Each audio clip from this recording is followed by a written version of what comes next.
The Dan York State of Mind program is brought to you in part by Lookout Rhode Island and Takeo Comfort Solutions. Good evening and welcome to my State of Mind. I am Dan York. The issue of driver's licenses for undocumented folks. Some want to call them illegals. I'm not here to dispute the terms, but I am here tonight to have a conversation with one of the lead advocates for driver's licenses and to try to dispel some of the myths and misinformation that exists out there. So great to have you aboard.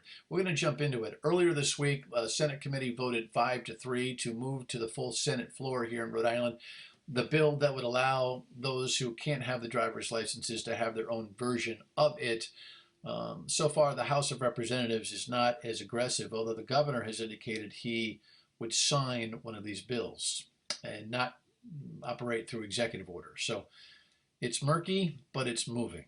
I'm going to introduce you to a lead advocate on this conversation coming up right here. And I'm pleased to introduce to tonight's broadcast David Veliz. He is from the Interfaith Coalition and the Immigrant Coalition, and I need a description of each and try to figure out if there's a difference between the two. But David, thank you very much for joining us. Great to have you. Thank you for having me.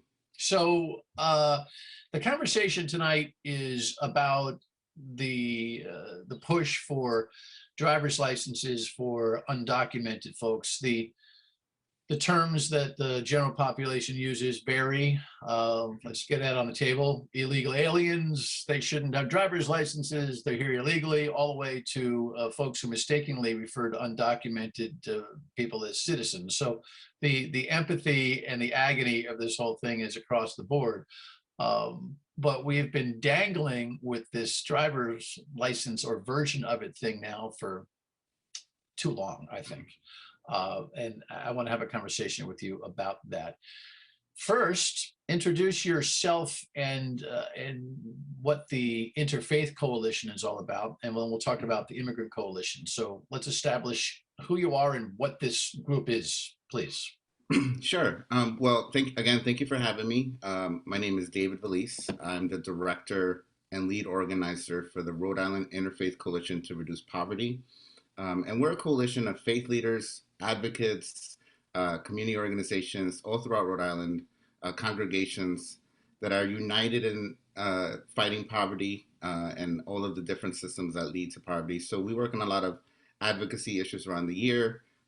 This year we worked on, for example, minimum wage, support for nursing home workers, raising the Rhode Island benefit rate, and driver's licenses for undocumented. And we are part of the Immigrant Coalition. And the Immigrant Coalition, similarly, is a coalition of different organizations, advocacy groups, children organizations, community organizations that are working on immigrant rights and to support the immigrant community here in Rhode Island, whether it's direct services or advocacy. Well, are you a pastor? I'm not. I always say I'm not a faith leader, but people always say that I am in a way because, but our steering committee and our board and a lot of our members are clergy and for all the different faiths. And we, again, are just united in this belief that we need to make Rhode Island a little better for everyone. And we need to fight poverty wherever we can. All right. Well, you know, that I think that explanation and definition legitimately stand on its own.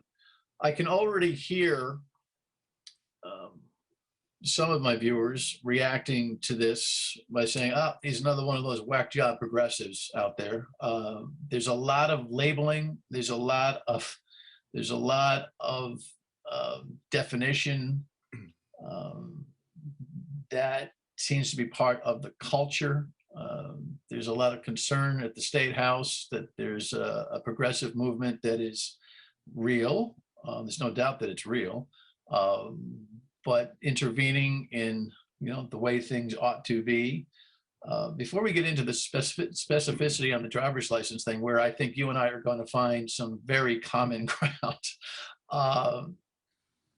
tell me about the political side of this, the movement, so to speak. Where do you fit into all of this, and do you accept that kind of reaction that I know is coming from at least some folks? Well, I mean, definitely our the atmosphere has become really politicized in the world, right, in the country, in the state. What the Interfaith Coalition does, I think, is we connect people to a common cause, whether you are, depending on what aisle you sit on, we can all agree that no one should live in poverty. And so we're trying to connect those different sides, and especially with people in different faiths. We have the same, we might have different beliefs, but we believe that everyone should have certain rights, and everyone should um, be able to take care of their family, earn a living wage, be able to go to work, are protected. And so I think deep down, I don't really consider myself, I just consider myself a human being that wants to help other human beings live well. Yeah, so listen, I don't mean to digress from the purpose of our conversation today, which is the driver's license thing, and we're going to spend a goodly amount of time on it. But I certainly can hear myself even from days past where I would be talking about the poverty issue with I think diplomacy, but maybe less delicacy, and that is I don't want to see anybody broken and poor. I don't, and those who are, we need to be there to make a helping hand. I get a little worried though over things like life planning and family planning. Anybody that falls into poverty by a bad break, and there's hundreds of them that can happen to you. I mean, it just is something that I think society, for the most part, has built a responsibility for and understands that. I just think that there's another voice that needs to be heard, and that is conducting our lives in a responsible manner, doing the best we can, not to build a family without the resources to do so. That minimum wage, for instance, is hardly even at $15 an hour, a sustenance for bringing children into the world. I mean, is there room for those kinds of conversations about personal responsibility? Well, for me, before I start thinking about personal responsibility, it's hard to not first address the systematic um, problems and systems that lead to poverty. For example, you mentioned minimum wage, and I exactly agree with you. $15 is not enough. So before I start asking someone what are they going to do with that $15, I want to make sure that they at least work 40 hours and are able to pay their rent and feed their children. So every issue that we come across, we first think about, because in our society, we're used to blaming, or we're used to first looking at the person, right? And saying like, why are you poor? Or what did you do? Or what can you do? But in reality, a lot of these legislations and policies that exist in our society contribute mostly to the person's situation. So I definitely, I think it's a false narrative too that some people think that there's not personal responsibility. Like a lot of the community members that we're working with just want to have support to work and live their lives. And I think a lot of things are working against them. And also from a faith perspective, I think our organization, a lot of our different faiths are united in this belief that we should help the poor.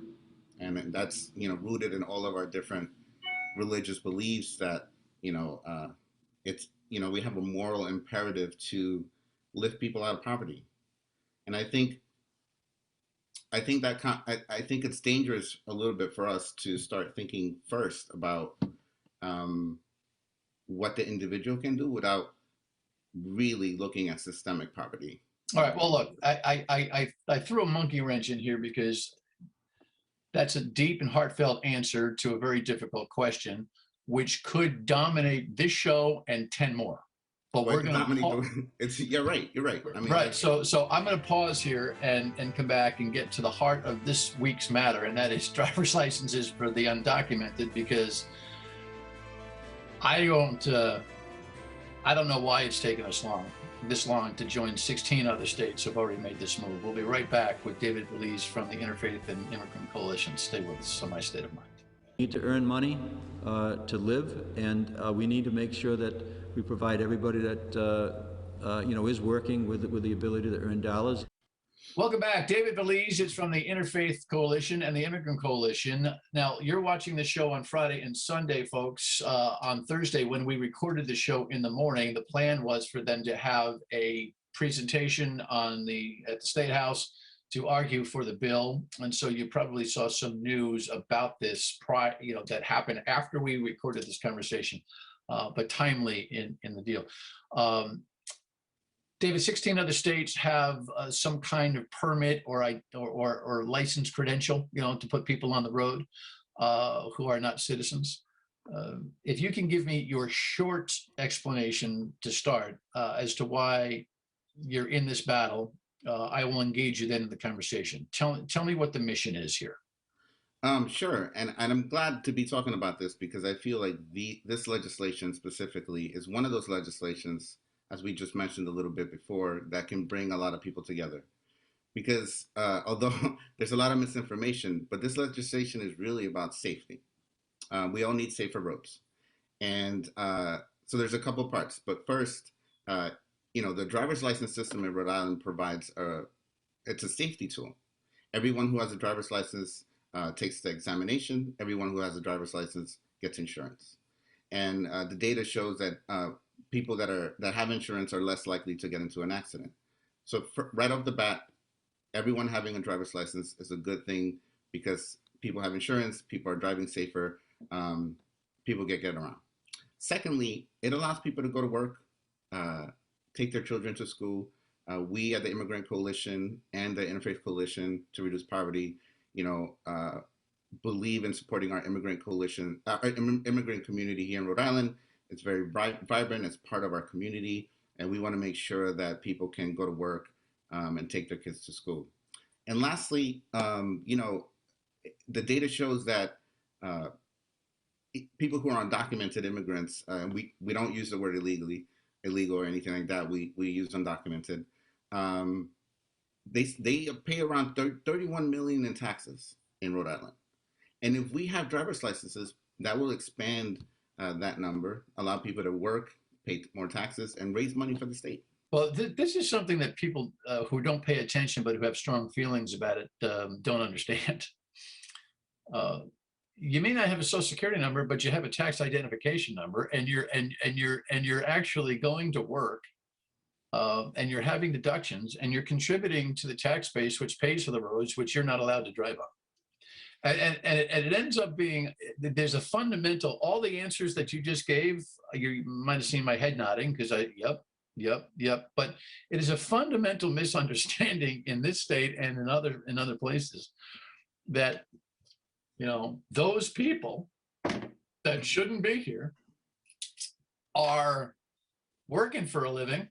They're not on the doles. There's a misunderstanding that, all those folks who are undocumented, illegal to satisfy some, are just sitting there on welfare. No, actually, they can't be on welfare. They're actually working.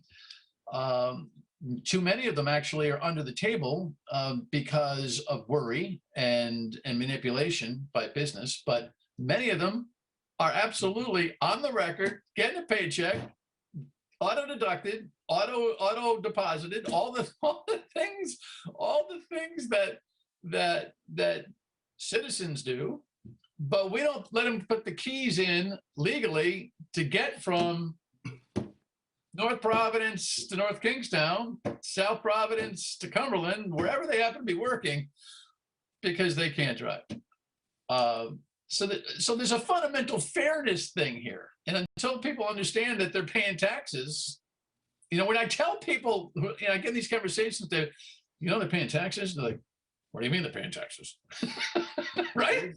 There's a lot of misinformation. And I think two of the biggest things we hear are that if people have driver's licenses, they can vote. And we've heard that through many years for this campaign, and it's simply not true. Driver's licenses, this will not allow people to vote. It doesn't lead to voting, has nothing to do with voting. And also driver's licenses are not the pathway to citizenship. And people are worried about that. There is an immigration process, and we support the immigrant community going through that process, and we support our undocumented Rhode Islanders. But this won't provide those two things. This is about safety, getting people to work and school and appointments, and supporting people out of poverty, and also allowing them to raise revenue for the state.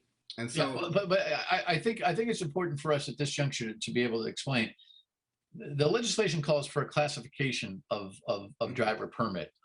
It is not. It's not going to look like the same driver's license that you and I might have. It is about. It is about a specific, limited authorization to be on the road, and that allows you to again register your car, do all the things that you need to, obtain insurance, and that kind of a thing. So that ought to clear it up. When we come back from the break, we'll talk about how difficult the struggle has been and what the politics of this are. The Senate committee earlier this week voted 5-3 to put this on the floor. It was scheduled perhaps to be on the floor on Thursday, meaning today as we're recording, Thursday as you saw it, a couple of days ago as you're watching this. We'll catch up with that on the radio on WPRO next week.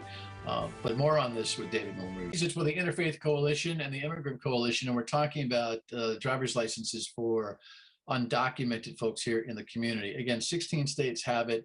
This has been dangling around for years. David, I'm told, now again, this is tricky because we're recording on Thursday morning. There may have been a vote on the Senate floor, and it was projected, at least by Senator Lou Raptakis, who talked with me on the radio earlier this week and voted no, that he thought it would pass the Senate. I'm told, though, that the House is very comfortable with keeping it on the shelf for further study. What are you hearing about the politics on the ground? Well, it's been a long fight.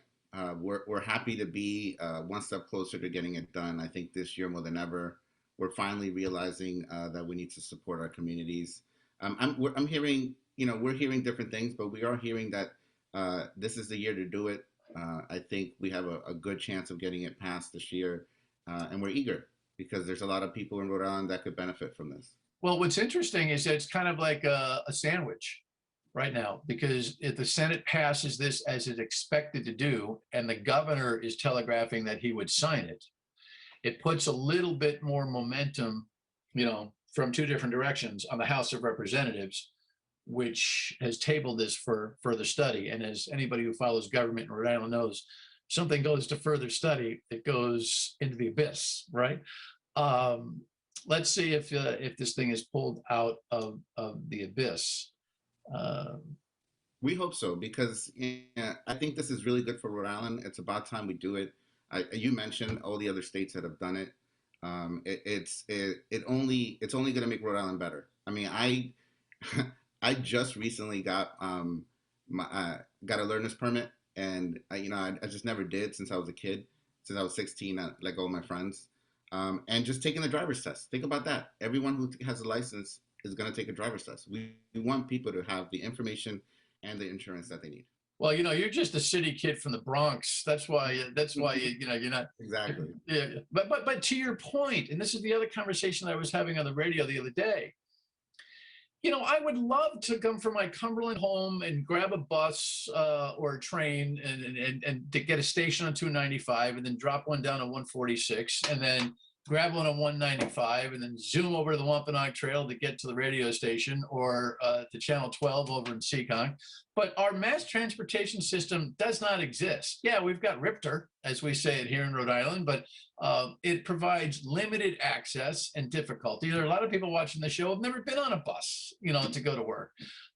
We're not built for anything other than getting in your car.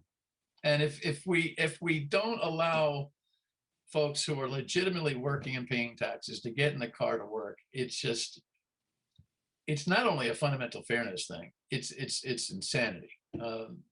And to your other point on safety, yeah, I want people to be tested. The one thing that I am concerned about, and this is really more for the legislators, I think, than anything else, is the insurance part of this. Yeah, insurance will be required, but the state in of itself has a difficulty.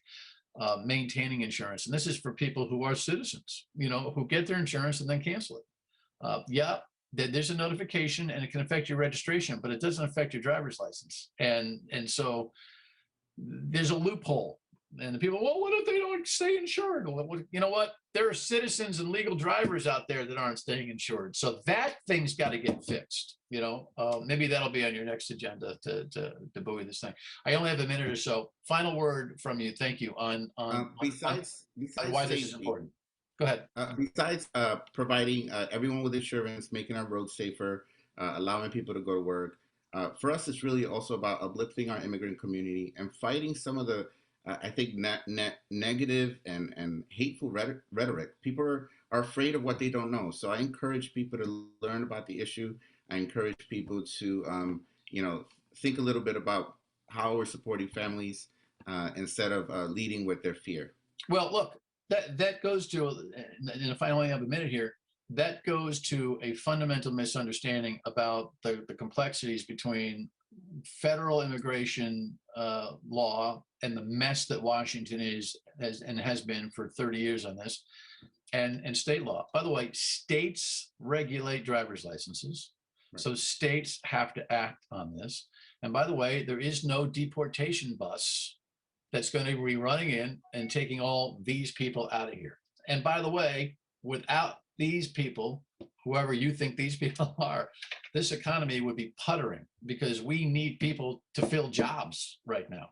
Well, I was also one of these people growing up. And so I remember, this is America. This is the land that we came to have a better life and to seek the American dream and be part of society. So, I just want other people to have a good chance of living a good life here. All right, listen, David, thanks for the conversation. Good luck to your work, and the dialogue will continue. Appreciate it. Thank you very much. You bet. Final word when we come back. Stay with us. Look, the driver's license thing for the undocumented is overdue, makes sense for all of us, and will be fine for all of us. And yes, many of them do pay taxes and go to work, just like you and me. You have a great week. We'll talk to you weekdays 3 to 6 on WPRO and back here next weekend.